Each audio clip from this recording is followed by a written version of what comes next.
Very happy to have figured out the technology and to have my very good friend Dave Waugh here as my first guest in my webcast. Dave has been a good friend of mine for several years. He's a therapist, he's an author, and a great storyteller, and a real adventurer of life. And I was just thinking, Dave, over this period that I've known you, maybe 6 years or so. And one of the memories that really stood out for me was my first fast in the wilderness, my version of a vision quest. And I asked you to take me up there. And what I remember, one is that you were really excited to do it. It felt like a really big favor to ask, to drive about an hour and a half and drop me off. And you just seemed like you were all in and really enjoying your part in it. And you remember what was happening when you dropped me off at my trailhead to climb up the mountain? Yeah, I do. I just finished seeing the African elder and shaman Malidoma Somé. Right. So it really put me into, I would say, a ritual initiatory context. And I was also preparing for the upcoming Soul Time for Men. So it really gave me an opportunity to help you to have that send off, because trying to go on an initiation as a solo, we're in great danger that the ego is trying to initiate the ego. So to be able to have our community witness us and bless us, leaving the old territory, the habitual pattern, or leaving home, going through ordeals on the journey, and then having a village there to witness and bless us when we return with a boon from our journey. So it was really a privilege and honor to be able to do that witnessing and accompany you on the journey, or part of it, play that role. Yeah. And I remember you taught me a song just before I headed off. There was some gunshots in the distance from hunters. And Yeah. I was feeling a little nervous. And you taught me a song to call in the elders or the ancestors. And I used that song actually the very first night. I had a screaming migraine headache, and probably from fasting, and I was feeling pretty concerned about being able to last for 4 nights, and I had all kinds of doubts coming up. And I just started singing the song, probably not the way you taught it to me, but whatever I could remember, and really seemed to help. Really helped me. My headache got less, and I was able to fall asleep eventually. Yeah, that song comes from the Dagara people in Burkina Faso, West Africa, Malidoma's people. And it's an ancient initiatory song. It's basically calling out for protection and guidance from the great fathers and the great mothers, or the ancestors. And it's helped me, I would say it kind of saved my, when I was in a deep men's retreat and feeling pretty lost in the woods of both literally and then figuratively of the forest of my soul.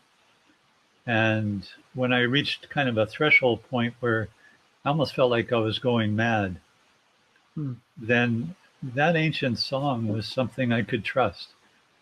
We had been singing it with Malidoma in the middle of a big 5-day initiation. I remembered that song, and it was like a lifelong, this wisdom from Africa that I could trust. I don't know if you remember, but I also picked up a stone and gave you a stone. Right. And boy, I admire your courage to walk down the path all by yourself, but to hear gunshots.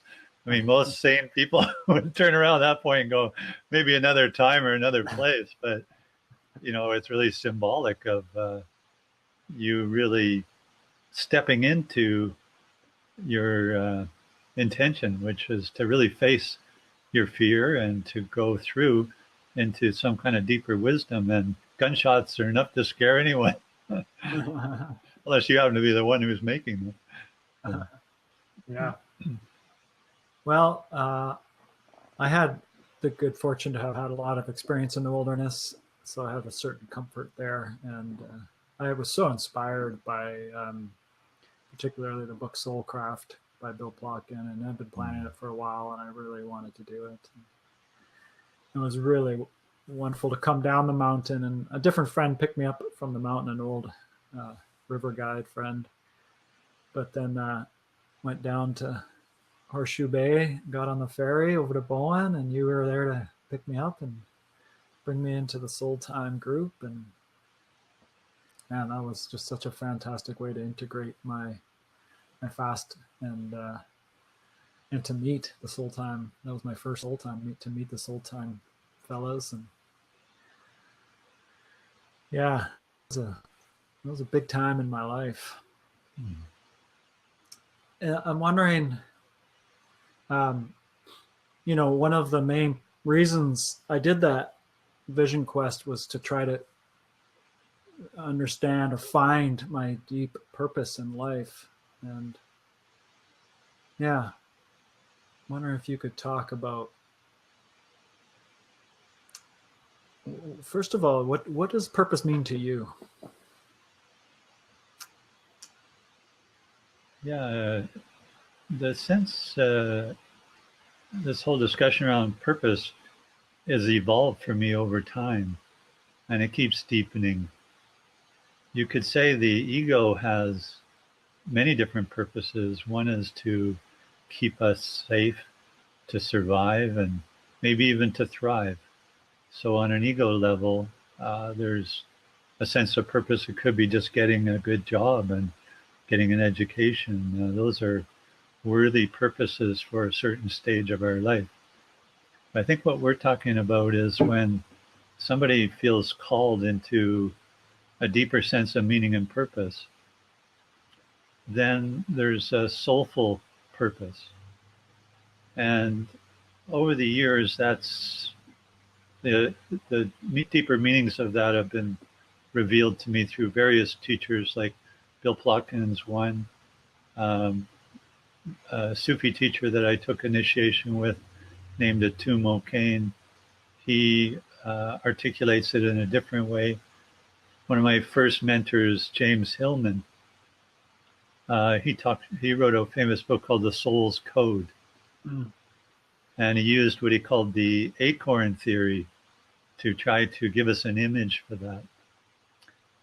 Often an image comes to us when we're in the deep wilds or we're in the midst of a soulful passage or initiation ritual. And for Bill Plotkin, what came to him at a certain point when he walked into the wilderness was a butterfly came and whispered in his ear, "Cocoon weaver." Mm-hmm. And that butterfly is a symbol in depth psychology of the soul. And it's also that kind of contact with the other, in this case, a creature in nature that is all about transformation and metamorphosis. To go from the ego, symbolically of the caterpillar that's constantly consuming, right, constantly outwardly referencing, to at a certain point we're called inside to go into the cocoon of transformation. And that process takes time. And we're lucky if we make it all the way through. If you try to open the cocoon partway through, the caterpillar will die.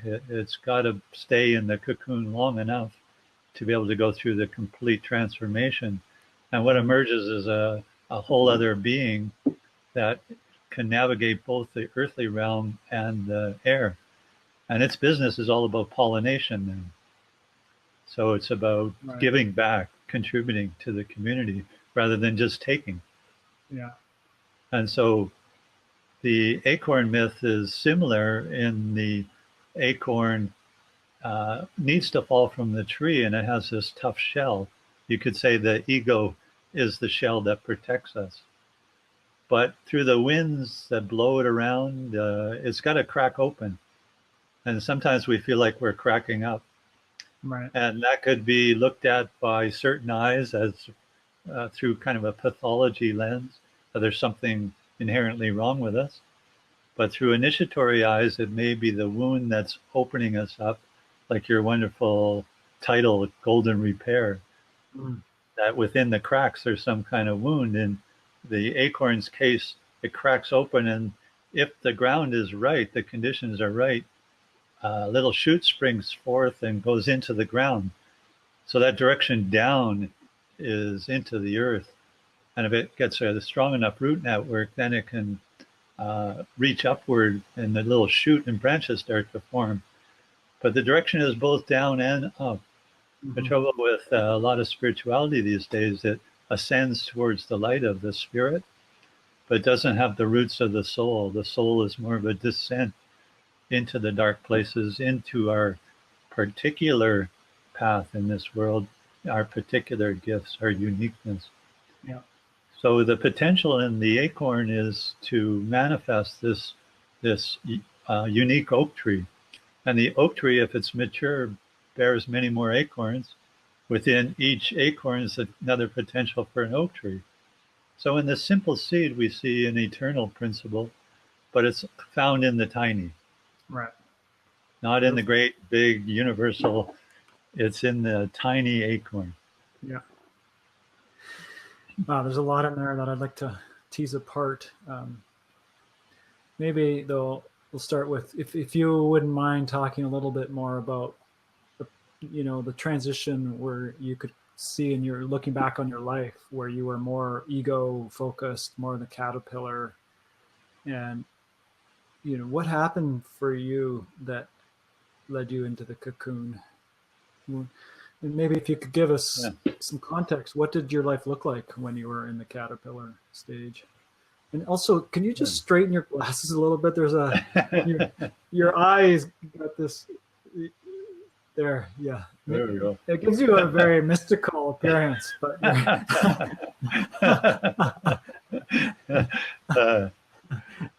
that's better. I am a little tilted. There's no doubt. You don't come out of initiation without being a little cockeyed. So I kept wanting to stare deeply into your right eye because it was.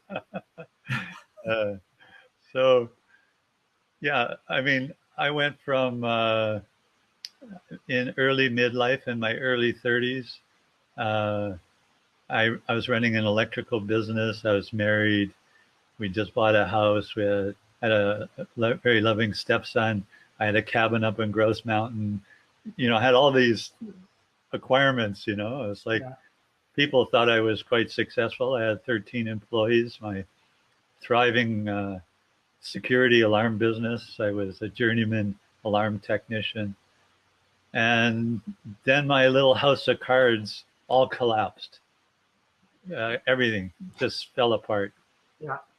Divorce, sold my company, lost my stepson, all my identities of CEO, business owner, alarm technician, husband, father, everything that I could cling to as a man that gave me any kind of solidity, it was all gone. But what I did have was a tremendous gift by selling this company. I sold it for enough money to have enough time and resources to wander in the wilderness. Right. And I was forced through a buy-sell agreement that I couldn't get back into the same industry for 5 years. Right. And that was both a blessing and a curse, because I wanted to go back to the known world many times, but I couldn't go back. I had to stay in the in-between place. And often in midlife crisis, that's where we are, is where the old world doesn't work anymore. We can't go back there. And the new world hasn't appeared yet. So we're in this, the Jungians call it a liminal space. Right. And this is a place often where dreams come to us. And I had 3 really powerful dreams in a row. And within a short period of time. And that really activated my inner life of like, wow, there are forces in my psyche that will speak to me when I'm really in trouble and become guidance. And it looked and seemed very mythic, which I up to that time I was very in the literal world, like the caterpillar consuming, building a life, which was appropriate for my late 20s and early 30s. But I was learning skills and manifesting in the world, which is building a healthy ego. But then I had enough ego already. Then the soul came and slapped me upside the head and said, if you want a meaningful and purposeful life, then you're going to have to go inside in the cocoon. And that's generally scary as hell because, the way I think about it mythically, inside us is like this cave with a very scary dragon in it. Yeah. And like in Lord of the Rings, the dragon is guarding some treasure. And so the only way to that treasure is through the dragon. Right. Well, the dragon is everything we fear. Yeah. And so to the first dream that happened to me, I certainly didn't seek it out, but it freaked me out. It was so real that it scared the crap out of me. And that began my search because a guide came in my dream. And it's a very short dream. If you want to tell hear us, but this is a nighttime when you're asleep dream, right? Yeah.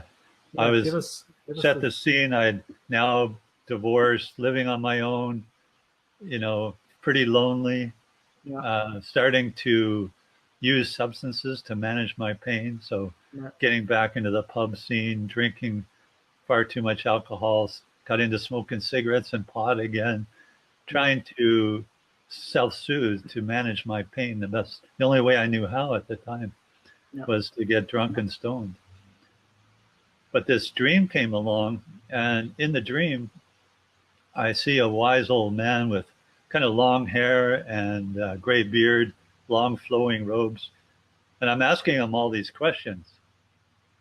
And he just Did he look like Gandalf or? Kind of. Yeah. He looked a little like Gandalf? Yeah. Kind of, yeah. And he looked at me with infinite patience and kindness. And he said, Dave, all you need to do is relax. And when that happened, a tremendous energy went through my body. Wow. And I worked in the electrical field, so I've been shocked many times. So I knew voltage. And I said to myself in the dream, this isn't just a dream. This is really happening. I feel this in my body. Wow. And with that, I woke up.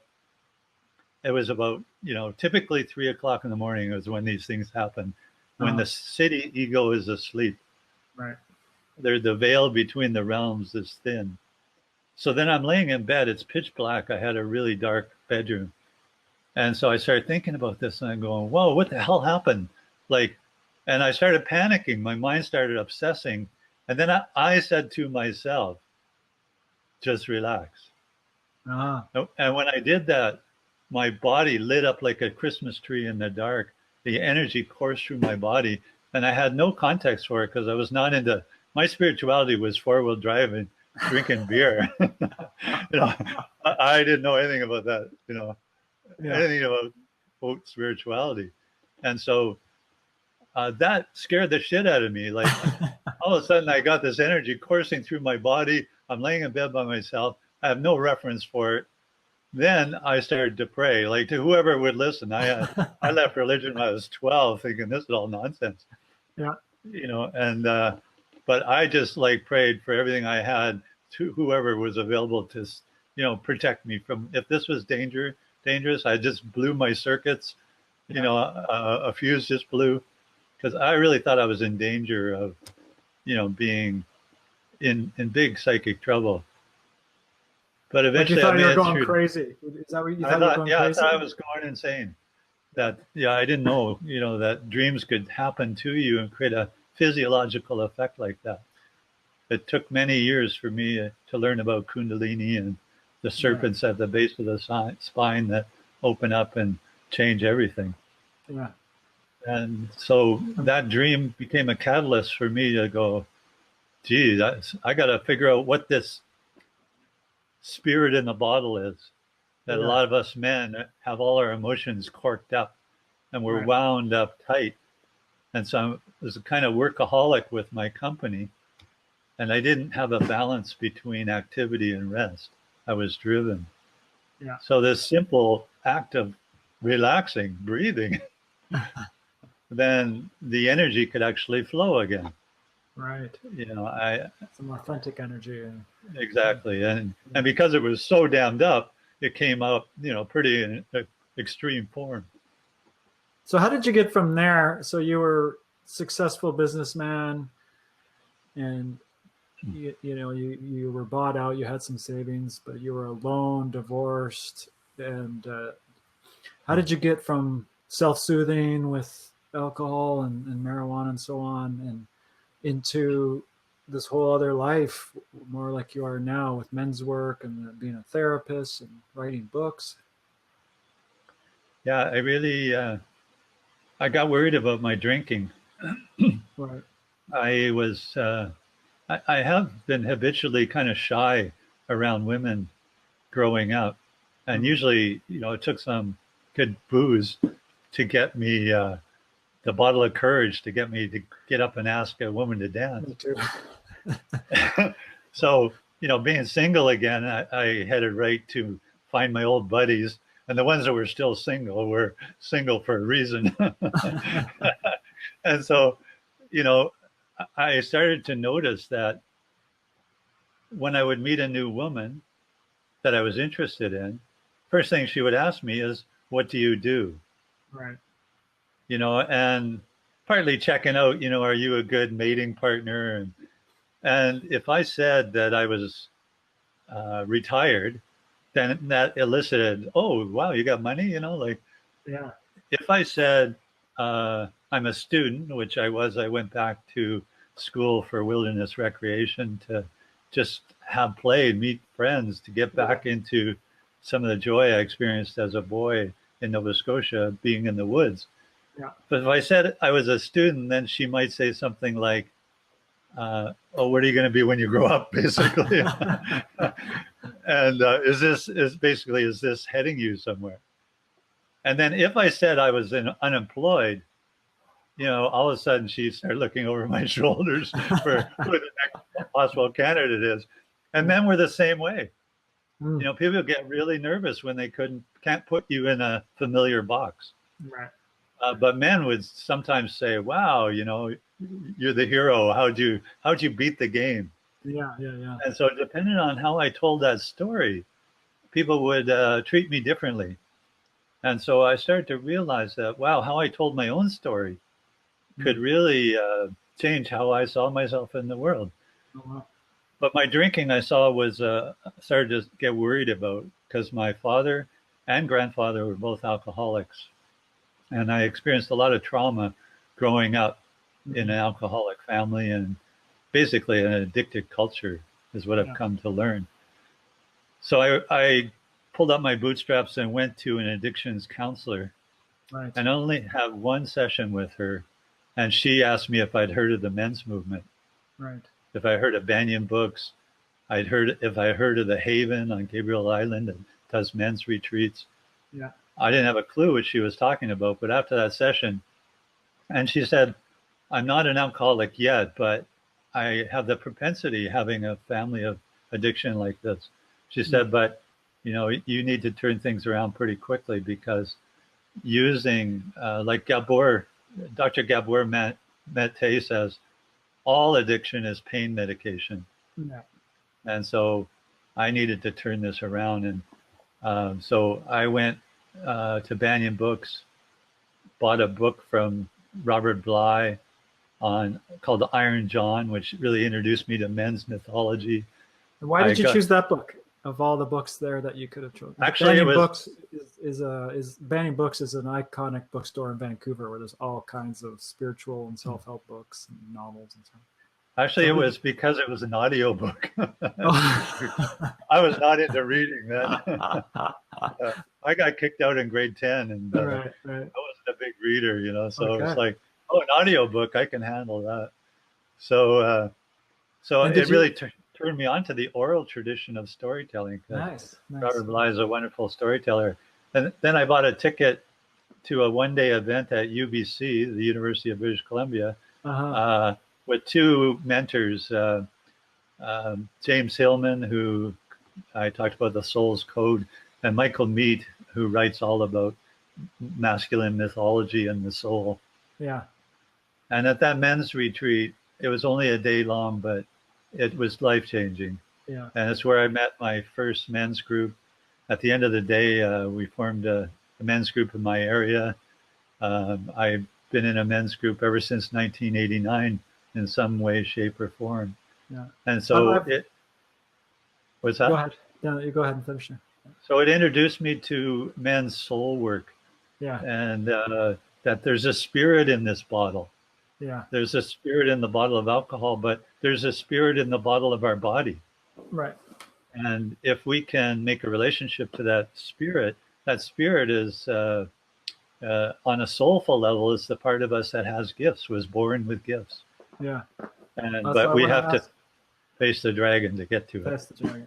So I want to ask more about that, but I just want to. I've heard the story before from you of your first man, and I love the picturing of it because the way I've heard you tell it before is, you're in a lineup, fairly long Yeah, lineup, about yeah, to enter into this large gymnasium. It's your first ever experience of any kind of workshop of any kind. Your experience of hanging out with men is drinking beer and four-wheel driving, yeah, and now yeah, you're about to walk into this exactly. room, and they're chanting or drumming or something in there, and Oh yeah. it's Well, all you can even do to hang in there, right? even going to a university, it was so edgy for me because, Right. as I say, dropping out or getting kicked out of high school, Yeah. it's like going to the university was really disoriented because I had a chip on my shoulder and felt really inadequate. And, I mostly worked in factories growing up and stuff like that. So Right. I did not relate, and nobody in my family have degrees or higher education. So Right. so that was edgy enough. But in the hallway, there was about 200 men, and I was toward the end of the lineup. And it was it was held in this gymnasium. And every time they would open the door, uh, a couple of men would grab a man, pull him through, and you could hear drumming in the background. And so the lineup was just inching forward. I started really panicking, going, Yeah. "What the hell are they doing?" Like, my dad was in the military, so I was like picturing hazing or Right. Right. torture, or I've been shamed plenty of times when I was a kid. Ended up in jail in my teens, so I had a deep distrust of men. In fact, I was even ashamed of being a man on some very deep level. Right. So it seemed like a good idea when I was in Banyan, but if I wasn't more afraid of looking like a coward Right. than getting, hazed, Yeah. I would have ran, but I hung in there, and finally they grabbed me and they pulled me across the threshold. And at the same time, they were chanting, "Go back, go back," while grabbing me and pulling me forward.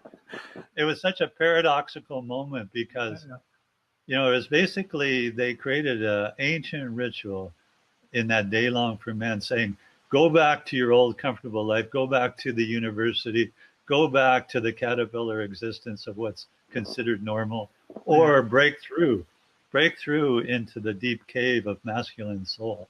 Right.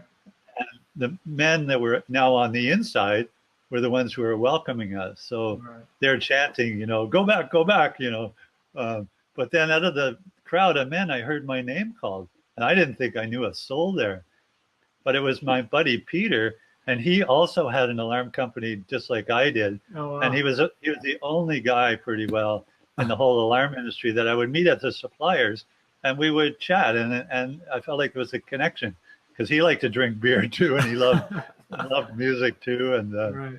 so I went and nestled beside him. All of a sudden, I had a buddy.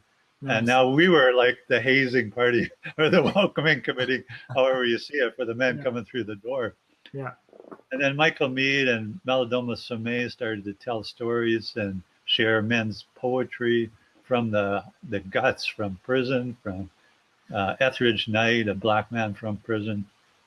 And then at a certain point, this Irish guy named Michael Talbot Kelly opened up the doors of his grief and Mm. started to wail about just the death of his baby girl. Oh, And the way the leaders held that was so amazing because they didn't pathologize it, they didn't shame uh, it. shame it. What they did is they say, this is a moment where we can all grieve our losses together. Mm. So again, they taught us an African grieving song, and we all sang together. In the Irish wake, they do that. Mm-hmm. Later on, this man, Michael Talbot Kelly, and I became great friends, and Yeah. we co-created the Natural Gift Society together and the Meaningful Life Design Center, and we both became psychotherapists after Yeah. many years of doing deep soul work. But that at the end of that day, they asked us if anyone who wants to stay afterwards, that we could form men's groups. And Yeah. where I lived on the North Shore in North Vancouver, we had 10 guys. And in that 10 guys, at least 5 of them were psychotherapists. And at the Right. time, I was like holding up my fingers like a cross because I had some bad experiences as a teenager with Yeah. psychiatrists that wanted to give me a label. Yeah. And but over time, I realized they're just as fucked up as any of us. And I was like, I realized actually to be wounded is your admission into the field. Yeah. For a lot of it, doing the deeper work, you've got to work with your own trauma, your own wound, and eventually it becomes some sort of womb and births new life, births your gifts. But So really, I love that piece. I want to explore that more too, but I want to come back again to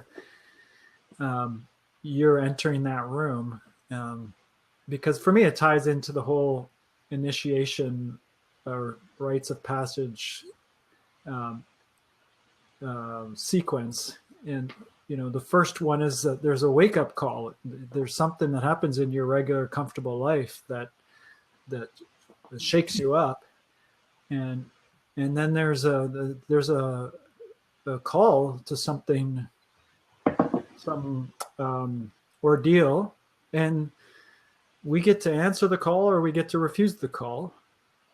And that's a beautiful, like, that's such a perfect metaphor and very literal. There's a call, except it's saying go back, but the call is to enter the room. And it's not supposed to be easy, right? That's part of initiation. You're supposed to face a threshold of fear in answering this call that is way out, is definitely outside your comfort zone, that is breaking down your ego defenses. And so this is a lot of what I'm sharing is things I've learned from you actually, and others, but I'm wondering if you could say more about the whole initiation sequence and how you've experienced it. yeah, this probably takes us into the subject of rites of passage and initiatory ritual. Now, different people use different words to describe. Some people say ritual, some people say ceremony. When they're saying ceremony, sometimes like in the First Nations traditions, they mean ritual. Okay. But some people use ceremony, like, for example, if you go get married at City Hall and you're just going through the motions, there's not really a transformation that happens there. So there's a kind of cultural ceremony that's agreed upon to get a license, but not much takes place as far as transformation of the psyche. Right. Psyche as another word for soul. Mm. So true depth psychology is the language of the soul, the transformation of the soul. Whereas a lot of counseling has become more ego-based. But in any true initiation, there's a death. There's Michael Mead has a wonderful expression: to make sacred, there needs to be a sacrifice. Right. And those same letters in the same word, sacred and sacrifice, or scared and sacred. Scared and sacred have the same letters. They're just switched around. So to face one's fear, so for example, in my own life, I was baptized as a Catholic as a boy. Mm-hmm. as an infant, and then at 7 I was confirmed as a Catholic. They didn't mean too much to me because my community, my family and local community, they seemed not a lot happened that confirmed my experience. So then I left the organized religion and went more into science and technology, which was kind of a product of my generation. And I found doing LSD, uh, other psychotropics when I was in my teens, took me into the magical mystery tour of, the spirit of those times. Yeah. So, but there's rites of passage in many cultures, like the Jewish bar mitzvah, or in indigenous cultures, for example, the First Nations tradition, the boy, when he's coming of age, or the girl, may go on a vision quest. Mm-hmm. So the boy might go up a mountain and sit in a circle of stones for 4 days with no food. And basically, he's meant to be facing his demons. Mm-hmm. And the old word demon is also called your daimon. It's another word for genius. There's a genie in the bottle of the person. And when you face your demons, the boy couldn't quite understand what happened in his vision quest, but he comes down the mountain, goes and sits in the circle of men. And sometimes they would have an initiation rite of passage.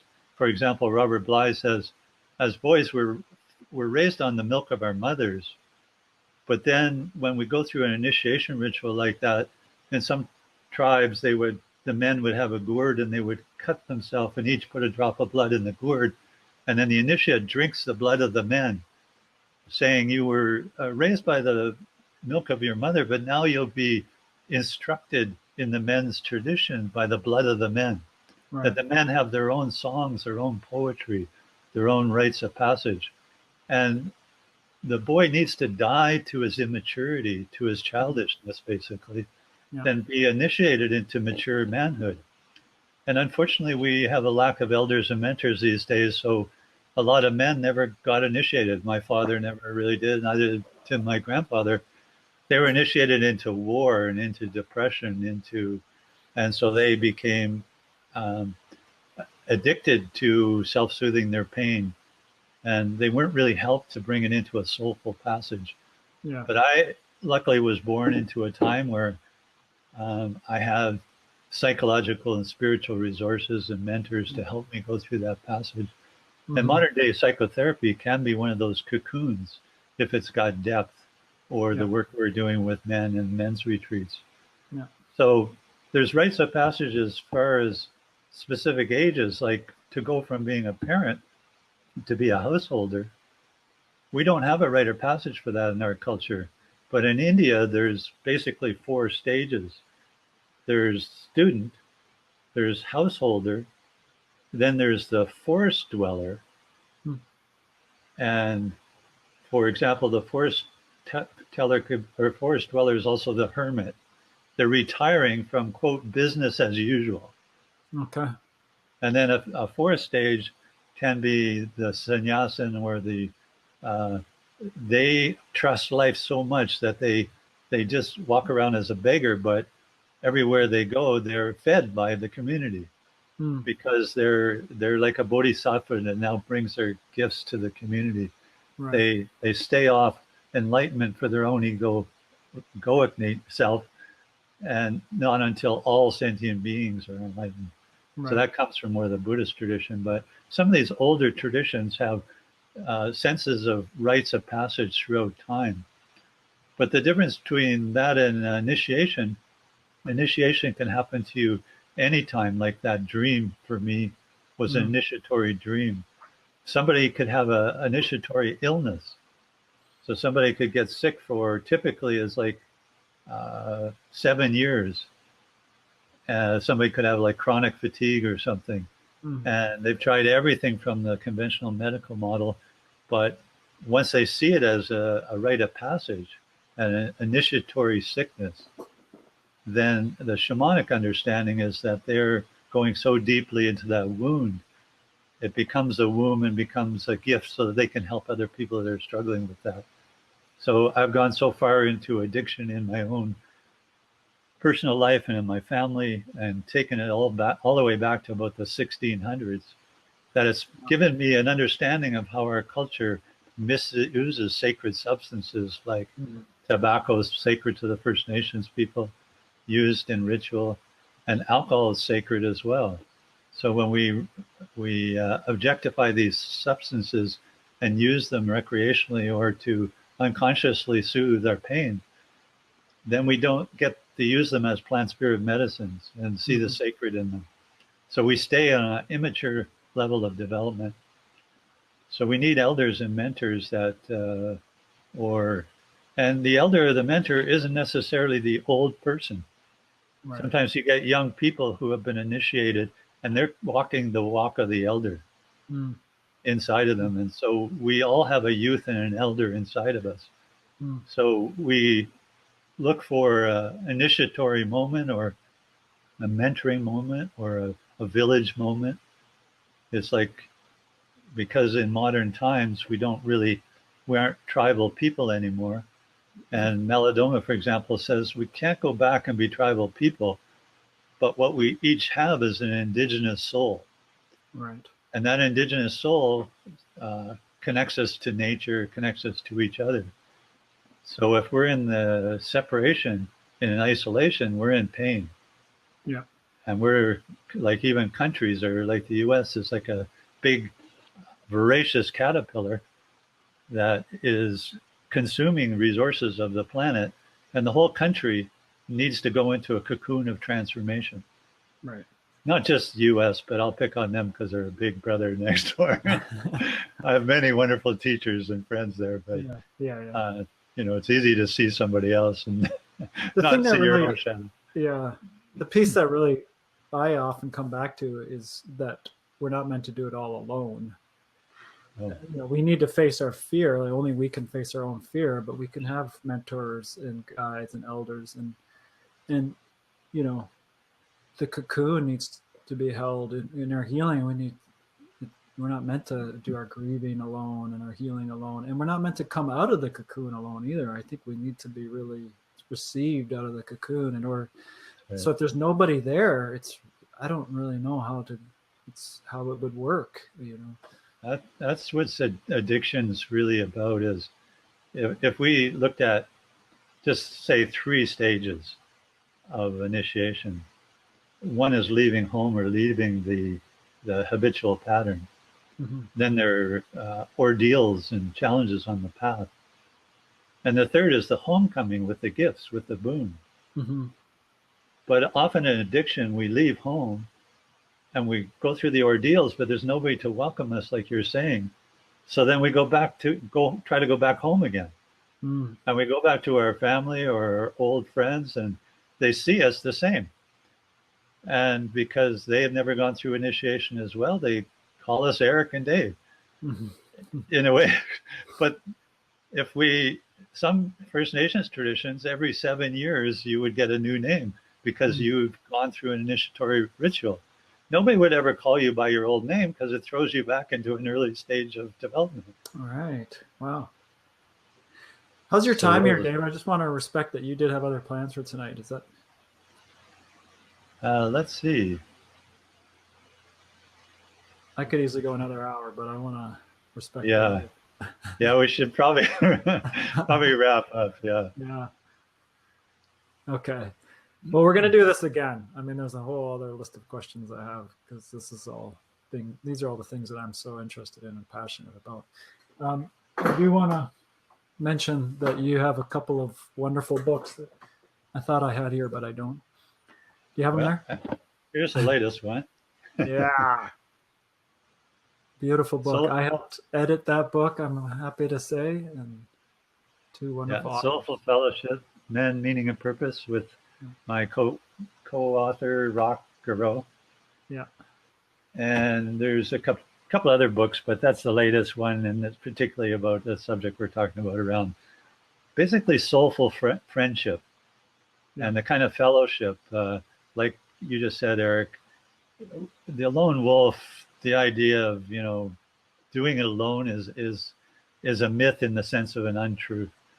Right. That's part of the isolation men are suffering from. And when we get isolated, we turn to addictions normally to soothe that pain. Or So, women, yeah, which could be an addiction. yeah, it's another big addiction when we objectify women and we use it to meet our own pain.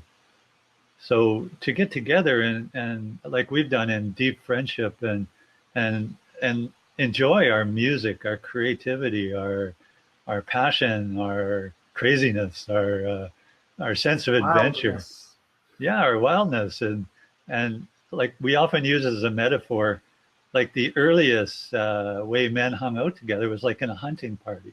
Yeah. But we're hunting game in the forest of the soul. Yeah. And what we see is this man here has an amazing dream that like we can take guidance from. This man here is an amazing runner. He's really fast. This other guy is really accurate with his spear. And we need each guy's gifts. Yeah. We need to really work together. And every man has gifts. And instead of competing in a way that is a kind of a domination, a dominator way of being together, that leads to distrust. But if Yeah. we can come together and share our wounds and help each other heal and help witness each other's gifts, now we're getting somewhere. Then we can start to mature as men and start to be men that we can trust. Yeah. Well, that feels like a great place to complete for now for part one of our interview. Thank you so much for joining me and being willing to dive into my new venture, and feels really good that you're here because you so often are there for me in all of my dreams and in all of my adventures. So Yeah, I really appreciate your work in the community and your great heart. You truly are a heart warrior. no, thanks. So yeah, I always like to have you at my back if I'm in trouble. All right, you have a good night, and we'll talk to you soon. You too. Take care. Okay.